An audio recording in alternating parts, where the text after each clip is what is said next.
So I can't prove this conspiracy yet, but I do think this movie and game were based off of IKEA.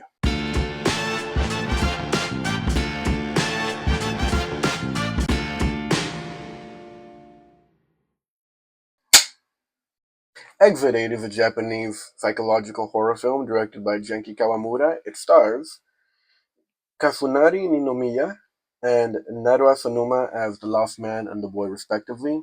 I tried very hard not to look at my notes and memorize those names, but that was just my brain couldn't. I do apologize if I butchered the names. But the movie is based off of a game with the same name and a very simple premise. You are moving through a subway platform, exit through exit, until you make your way up to exit 8, which is your freedom.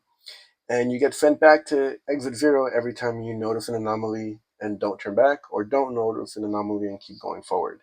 Uh, it feels like it's a game that would make me crash out every, you know, every 2 minutes as you get sent back every time an anomaly happens. These anomalies are pretty creepy. They're meant to make your skin crawl, but I wouldn't say that this movie emphasizes heavily on the horror, definitely on the psychological. It is more of a character driven movie, as the main character of The Lost Man is dealing with a kind of like a moral dilemma from the very beginning of the movie, and what he goes through influences his decision towards that dilemma by the end.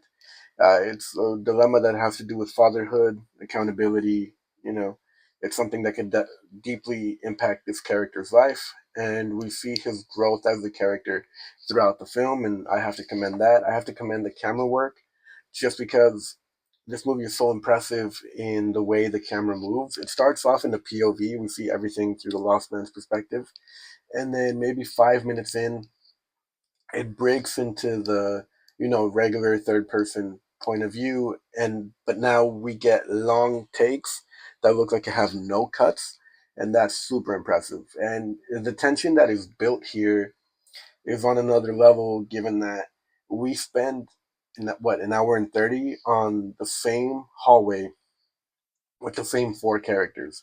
You can get bored very easily, but the dialogue doesn't allow it and the story doesn't. I feel like the tension keeps on building, your interest keeps on building, and in the end, you have a really good time with this movie. I have to give props to the young boy, Naru, because from the get go, you don't know whether to doubt him as being part of the game or to think he's just another victim. But nonetheless, you end up caring for him and the bonds that he makes because he spends time with more than one character.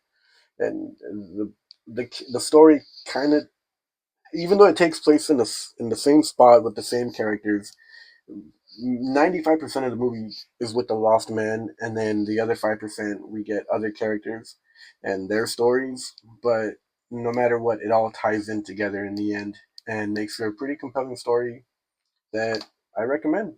Yeah, I can't really say much about the movie without giving too much away. It's one of those films, so being as vague as I can, if you are a big fan of psychological thriller movies that, rely heavily on character development and story, then you're going to like the film. And if you're a fan of the game, you'll probably like it too.